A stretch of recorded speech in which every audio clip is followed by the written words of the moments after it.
ते पाटचा काय फायदा होतो नेमके? तुम्ही जवळपास एक चारा खाण्यासाठी त्यांना वेगळी जागा आहे, पाणी पिण्यासाठी पण वेगळी जागा ठेवलेली आणि एक आराम करण्यासाठी पण वेगळी जागा आहे. आता आपला गोट्याचा विषय असा आहे की आपण आतमध्ये कोणाला एंट्री देत नाही, कारण बाहेरून माणूस फिरून येत असतो, त्याच्याबरोबर जंतू वगैरे येत असतात. आता गवळणी तर चारा जो असतो तो तिथं अगोदर तिथं सगळं क्लीन केलं जातं. 2 दिवसाला तिथं माशीचा परत जंतुनाशक फवारा वगैरे मारला जातो, जिथं आपण गाई चारा खाण्यासाठी येते तिथं. आणि एक 6-7 दिवसाला बाकीच्या याच्याकडे ती फवारा मारला जातो.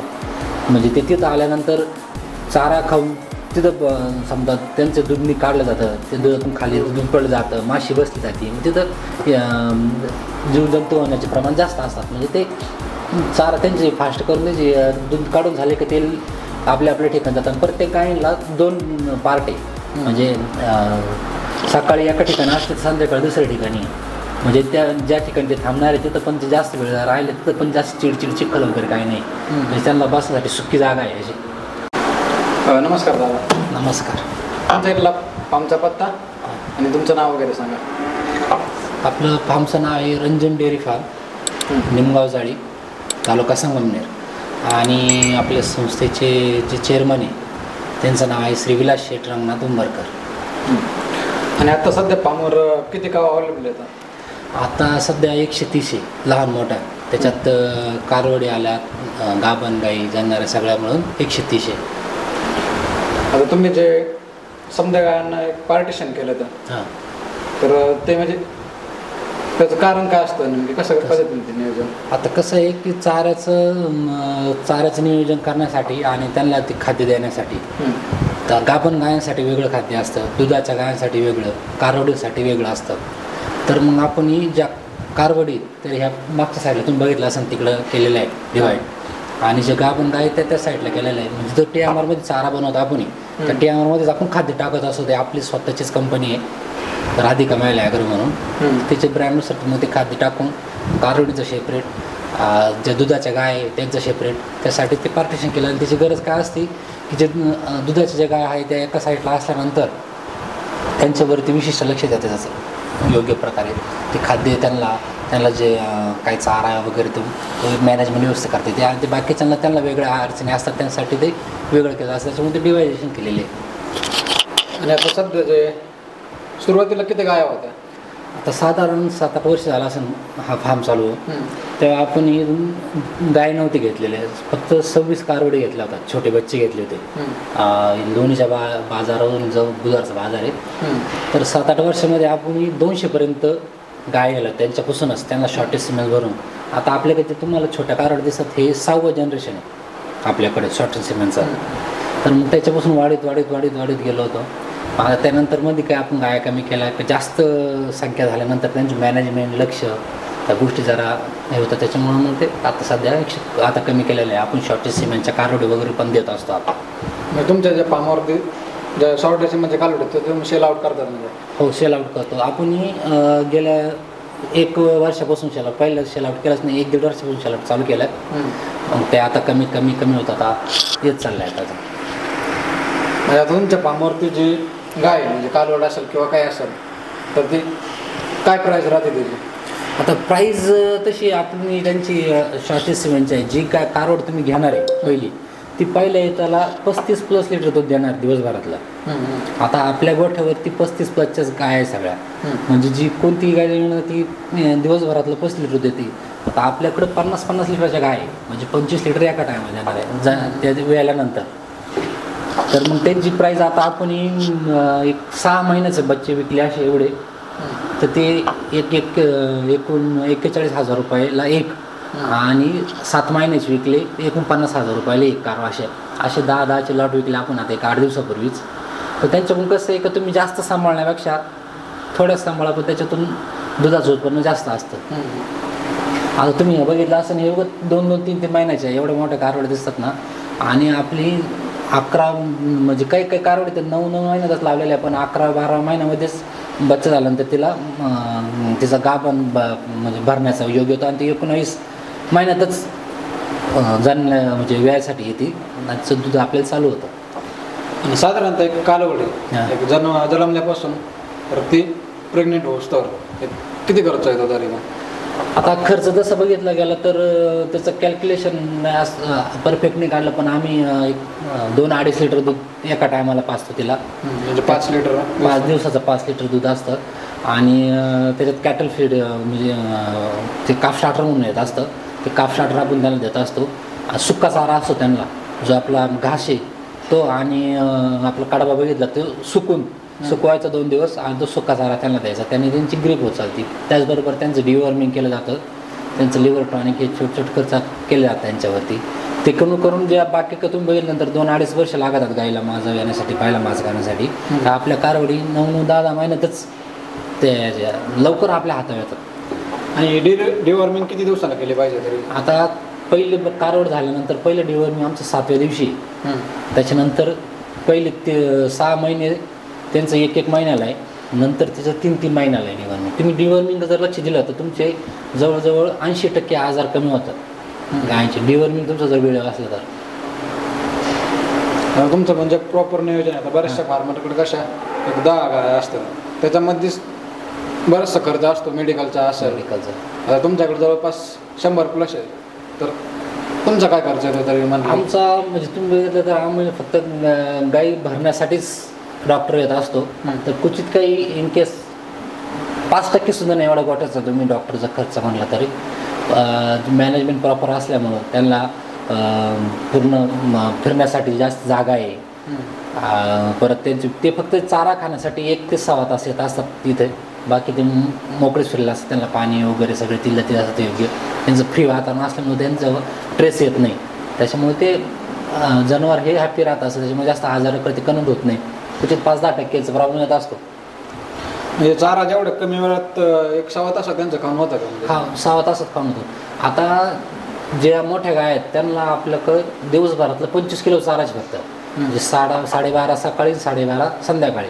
म्हणजे ते बी कॅटल फीड, म्हणजे त्यांचं त्या खाद्यासह त्याच्यापेक्षा जास्त चाराही नाही, तेवढंच ते खाणार. आणि त्याच्यावर तुम्ही आता गायांच्या तब्येतीत बघितलं असं, जर जास्त चारा गेला तर त्याचा काही परिणाम होतात का? जास्त ते खातं जास्त खाल्यानंतर त्या खाली बुळकांडायला लागतात हे करतात, आणि त्याच्यामुळं मग त्यांच्यावर परिणाम. जास्त चारा ते मॅनेजमेंटनुसार आहे त्यांचं सगळं, ते त्यानुसारच त्यांना चारा दिला जातो. जास्त चाऱ्याची गरज येत नाही. त्याच्यात सुका चारा जास्त महत्त्वाचा आहे. आम्ही कडबा ठेवलेला आहे, 12 महिने कडबा, आणि 12 महिने एक चारा पाहिजे आणि एकसारखा तुमचं नियोजन पाहिजे. त्याच्यात बदल नाही झाला पाहिजे. बदल झाल्यावर दुधावरती डिफरंट येतो का? दुधावरती तिच्या हेल्थवरती पण हे होतं. त्याच्यामुळे आम्ही कडबा, परत तो घास आहे आणि मुरघास, आणि आपलं स्वतःचं कॅटल फीड येते तेच असतं. 12 महिने तेच अवेलेबल असतं त्यांना. जे नवीन व्यवसाय सुरू करते तर त्यांनी सुरुवातीला कुठली काळजी घेतली पाहिजे तरी? सुरुवातीला काळजी अदुगर करण्यासाठी माझं असं म्हणणं आहे, जास्त मोठं करण्यापेक्षा तुम्ही निवडक कारवडी घ्या, त्या घरच्या घरी तयार करा, किंवा बाजारातून तुम्ही त्या समोर कोणचं घेणार त्याची माहिती घ्या, ते कोणचं सिमेंटचे काय. थोडक्या याच्यात करा, जास्त याच्यात करण्या गेल्यानंतर आहे ना लॉसचे प्रमाण असतात, कारण त्याच्यावर कंटिन्यू लक्ष द्यावं लागतं. थोडक्यात चालू केलं चांगलं आहे ब्रीडचे तर चांगलं दूध. मग एकच गाय समजा 5 लिटर प्लसची गाय असली तर तुम्हाला बरेचसे सांभाळण्याची गरज नाही. तुम्ही 5-10 लिटर सांभाळले तरी ते दिवसाचं तुमचं 500-1 लिटर दूध जाऊन जाईल असं. आता पाटचा काय फायदा होतो नेमके? तुम्ही जवळपास एक चारा खाण्यासाठी त्यांना वेगळी जागा आहे, पाणी पिण्यासाठी पण वेगळी जागा ठेवलेली, आणि एक आराम करण्यासाठी पण वेगळी जागा आहे. आता आपला गोट्याचा विषय असा आहे की आपण आतमध्ये कोणाला एंट्री देत नाही, कारण बाहेरून माणूस फिरून येत असतो, त्याच्याबरोबर जंतू वगैरे येत असतात. आता गवळणी तर चारा जो असतो तो तिथं अदुगर तिथं सगळं क्लीन केलं जातं. 2 दिवसाला तिथं माशीचा, परत जंतुनाशक फवारा वगैरे मारला जातो, जिथं आपण गाई चारा खाण्यासाठी येते तिथं. आणि एक 6-7 दिवसाला बाकीच्या याच्याकडे फवारा मारला जातो. म्हणजे ते तिथं आल्यानंतर चारा खाऊन तिथं समजा त्यांचं दूध काढलं जातं, ते दुधातून खाली दूध पडलं जातं, माशी बसली जाते. मग तिथं जीवजंतू होण्याचे प्रमाण जास्त असतात. म्हणजे ते चारा त्यांचे फास्ट करून त्याचे दूध काढून झाले की ते आपल्या ठिकाणी जातात. प्रत्येक गायीला 2 पार्ट आहे, म्हणजे सकाळी एका ठिकाणी असले तर संध्याकाळी दुसऱ्या ठिकाणी. म्हणजे त्या ज्या ठिकाणी ते थांबणार आहे तिथं पण ते जास्त वेळ राहिले तिथं पण जास्त चिडचिड चिखल वगैरे काही नाही. म्हणजे त्यांना बसण्यासाठी सुकी जागा आहे अशी. तुमच्या डेअरी फार्मवरती रोजची स्वच्छता केली जाते. म्हणजे स्वच्छताचा स्वच्छतामुळे आजार वगैरे आजार येत नाही निश्चितच. तुमची गव्हाण आहे, त्याला आपले गव्हाणे पाणी प्यायची, त्यांना चुना लावलेला आहे आपला, तो खाचा चुना असतो भेटतो, त्या चुन्याने त्याच्यातून कॅल्शियम भेटतं, शेवाळ येत नाही. आता समजा गाईचं एक ड्राय पिरियड असतं समजा 2-3 महिने, तर ते पण तुम्ही फॉलो करतात का म्हणजे एकदम प्रॉपर पद्धतीने? त्यांना आपण 7वा महिना झाल्यानंतर 6.5 ते 7व्या महिन्यामध्येच तिला आटवून इंजेक्शन आटावं लागतं त्यांना. आपल्या तर 7व्या महिन्यापर्यंत 8व्या महिन्यापर्यंत गाय दूध देत असते कंटिन्यू, तिला इंजेक्शनने आटावं लागतं. इंजेक्शन करून त्यांना तुम्ही बघितलं तिकडच्या साईडला तो पार्ट आहे आपला, म्हणजे सोडल्यानंतर मग त्याला तिकडं प्रॉपर ते 2-2.5 महिने एवढं 3 महिने 2-2.5 महिने भेटतात आमच्याकडं, 2.5-3 महिने भेटतात त्यांना. मग ते त्या काळात ते खाणे आराम करणे. 4 म्हणजे किती लिटरवरती गाय आटवावं लागतं? आता ते प्रत्येक गाई सारखी दूध देत नसते, त्याच्या अंगवरणी तिचे जे ब्रीड आहे, तिचे ज्या म्हणजे वारसा चाललेले ती कशी आली त्यानुसार असते. त्यानुसार आता काय आमच्या 6व्या-7व्या महिन्यात एक गाई 7-8 लिटर दूध देत राहते एका टायमाला. मग त्याला ते इंजेक्शन सोडूनच आटावं लागतं आम्हाला. काही असतात त्या मग 4-5 लिटरवरती. आता कालवडींचं जे प्रत्येक गायला टॅग वगैरे म्हणजे त्यांचं रेकॉर्ड वगैरे असतं का? रेकॉर्ड आहे. आपण तुम्ही ते गळ्यात त्यांचे बिल्ले बघितले असेल. आपण जिओचे टॅग घेतलेले, रिलायन्सचे टॅग घेतलेले, ते मोबाईलचं ॲप आहे त्याचं. त्यावरती गाय कधी हिटावर येते, तिला कधी भरायचं आहे, एखादी गाय तापलेली आहे, ते सगळं मोबाईलवरती इंटिमेशन अगोदर येत असतात. म्हणजे झाल्यानंतर मग ते आपण त्या गायचं नंबरिंगनुसार बिल्लानुसार ती गाय बघायची आणि तिला त्याच्यावरती योग्य वेळेतच उपचार केले जातात. आणि ती हिटावरती कधी आली ते पिरियड असतो 1-2 दिवसाचा, त्याच्यात योग्य वेळा ती ग्रीन सिग्नल आला का त्या वेळेतच आपण ती गाय भरवायची, म्हणजे ते राहण्याचे चान्सेस चांगले असतात. म्हणजे रिपीटचा क्वचित येतो काही गोष्टी, नाही तर असं सहजासहजी नाही. 21%. आता तुम्ही जास्त करून शॉर्ट सिमेंटचा उपयोग करतात का नॉर्मलीच? शॉर्ट सिमेंटच करतो आपण. तुमच्याकडं तरी कुठल्या कालवडीचं कुठल्या जातीचं वगैरे? आता जातीचं ते फाईल रेकॉर्ड ती तिकडे प्लांटमध्ये मी तुम्हाला म्हणतेच परफेक्ट नाही सांगता येणार कोणत्या याचे. पण एक 6वं जनरेशन आता तुम्हाला जे आहे इथला कालवड दिसतात या, हे 6वं जनरेशन आपल्याकडे. आता यांचे जे सुरुवातीपासून जे गाय होते 6व्या जनरेशनपर्यंत आलं म्हणलं कालवड, तर ती सुरुवातीची गाय ती किती दुधावरती? आता सध्या जास्त वेताची गाय ती आहे ती किती? आता ते जे पहिलं आपल्या जे लोकलच्या गाय होत्या आपल्या, त्यांचं जे बॅकग्राऊंड आपल्याला काहीच माहीत नव्हतं. ते आपल्या आल्यानंतर ते काय 20-20, 18 लिटर दिवसभराला दूध द्यायचे ते. त्याच्यानंतर आपण शॉर्टेज सिमेंट भरलं तिला. नाही, तीच गाय जी 18 लिटर दूध देत होती आता ती पण आता सध्या आहेतच त्या. त्यातल्या काही गेलेल्या आहेत, काही आहेत ते आता गेलेल्या आहेत, ते 35 लिटरच्या आसपास गेलेल्या आहेत. तर त्याचं कसं आहे का ते तुम्ही कालवडीचं लहानपणापासून तुम्ही त्याला कोणतं सिमेंट भरलेलं आहे त्यानुसार त्यांची कॅपॅसिटी असते. आता यांना ह्या जरी तुम्हाला तब्येतवान दिसल्या पण त्यांचं ते बॅकग्राऊंड त्या पद्धतीने, त्यामुळे त्या लेवलपर्यंत दुधाला जात नाही. म्हणजे शॉर्टेज म्हणजे जे आम्ही भरल्यानंतर त्या 25 लिटरच्या झाल्या, त्याच्या पुढच्या ज्या अशा 5-5, 10-10 लिटर त्याच्या पुढच्या ज्या कालवडी बनत चालल्या त्या वाढत चालल्या. तुम्हाला जो म्हणतो का 50 लिटरच्या गाय आहे, 45 लिटरच्या आहे, 40च्या आहे, ही म्हणजे 4थं जनरेशन, 3रं जनरेशन, 6वं जनरेशन याच्या कालवडीत. शॉर्ट सिमेंटला किती खर्च येतो तरी? खर्च घेऊ तसे आहेत. आता ते आमचे ते नियोजन सगळे चेअरमन साहेब बघत असतात. कोणत्या याला काय भरायचं, कोणत्या याला कसं भरायचं, काय त्यांच्याकडे नियोजन ते. आता ते इथं नाही येण्यात मी तुम्हाला सांगितलं सगळं. त्यांच्याकडे सगळं रेकॉर्ड आहे. कोणची पहिले 6वं जनरेशन, आता पहिल्यापासून 5 मागचे जनरेशन सगळे कारवडचे 5 मागचे काय त्यांचं रेकॉर्ड काय ते सगळं त्यांच्याकडे. जवळपास 100+ जनावर येतं, तर चारा किती लागतो रोजचा? आता सगळा चारा दोन्ही टायमाचा 1250, 1300 किलो, 2 टायमावर बनतो फक्त आपण. 1300 किलोच्या आसपासच चारा लागतो. आता जे कारवडी बारक्या जे इकडे टाकलेल्या यांना एक 6-7 किलो चारा असतो एका टायमाला. म्हणजे यांना इथले 12-13 किलो दिवसात. त्या तिकडच्या ज्या कारवडी का त्या आता हिटावा यायला सुरुवात झाली ती 8-9 महिन्याच्या, त्यांना 8-9 किलो चारा असतो. आणि जे मोठे गाय यांना 12, 12.5, 25-26 किलो घेतले. आता कसं आहे का त्यांना समजा 2 दिवस 25 किलोचा चारा दिला त्यांना समजा आपल्याला वाटलं आता काय हे चारा उसर राहिले तर परत परत त्यामुळे थोडा चारा वाढवायचा थोडासा 1-2 दिवसात त्यांना कंटाळा आला का परत थोडा कमी करायचा म्हणजे 10-20 किलोचा अख्ख्या गायामध्ये कमी जास्त करायचा असतो त्यांना ती सारखी सवय नाही राहत. ते तुम्ही जेवढा चारा टाकतात ते प्रॉपर खातात तेवढा पण चारा प्रॉपर तेवढा खातात.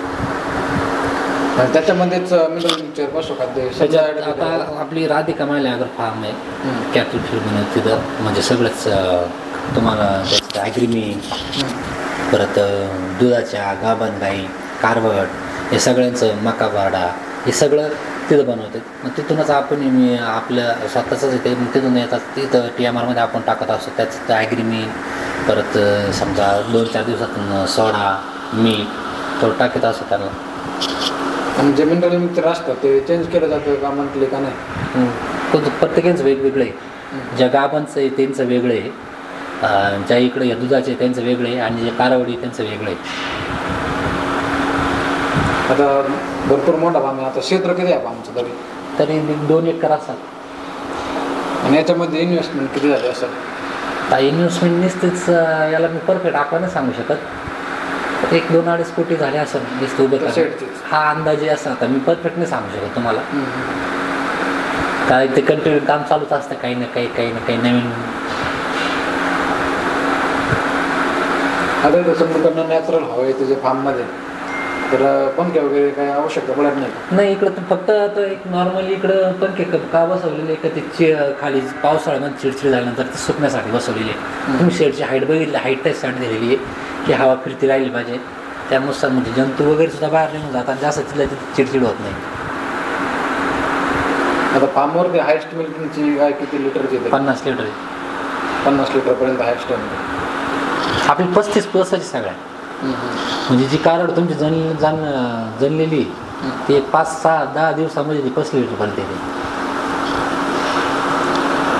आता नवीन दूध उत्पादकाला बरेचसे प्रॉब्लेम येते सध्या सुरुवातीला म्हणजे तर त्यांनी असं म्हणजे फार्मवरती काम करून सुरुवात केली पाहिजे का कशी नेमकी? आता तुम्ही लगेचच गोठा करा हे करा ही गोष्ट नाही केल्या पाहिजे. मी तुम्हाला पहिलंच म्हणलं की तुम्ही जात चांगली निवडा त्याच्यावरती लक्ष द्या. जास्त सांभाळण्यापेक्षा थोड्या सांभाळा पण चांगल्या क्वालिटीज सांभाळा म्हणजे त्यातून काय तुमचं मेंटेनन्स खर्चही कमी होईल आणि उत्पन्न जास्त निघाल. त्याच्यातून तो वैतागत नाही फार काय होतं काही लोक घेतात नियोजन करतात गोठा बांधून त्याला खर्च पैसे घालून ठेवतात नंतर गाई घेतात पण मॅनेजमेंट लक्ष नाही राहत मग त्याला मास्टरडीज झाला त्याच्याकडे लक्ष नाही मग दूध नाही मग तो वैतागून तो बंद करून टाकतो असा विषय.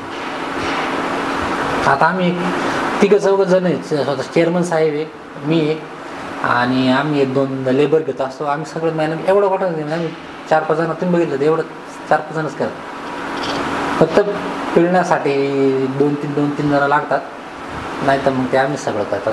तर सकाळी किती तास आणि संध्याकाळी किती तास? आता 3:45 वाजता आम्ही कामाला चालू झालेली तिथं 7:30 पर्यंत फायनल होतं संध्याकाळी 4:45चा टाईम आहे 7:30-8 वाजे फायनल होऊन जातं 3-3.5-4 तास बस त्याच्यावरती काहीच नाही. त्याच्यामध्ये पण फक्त 1 तासभरच गाय येतं चारा खाण्यासाठी येतात आणि मिल्किंगला 1.5 तास लागतो.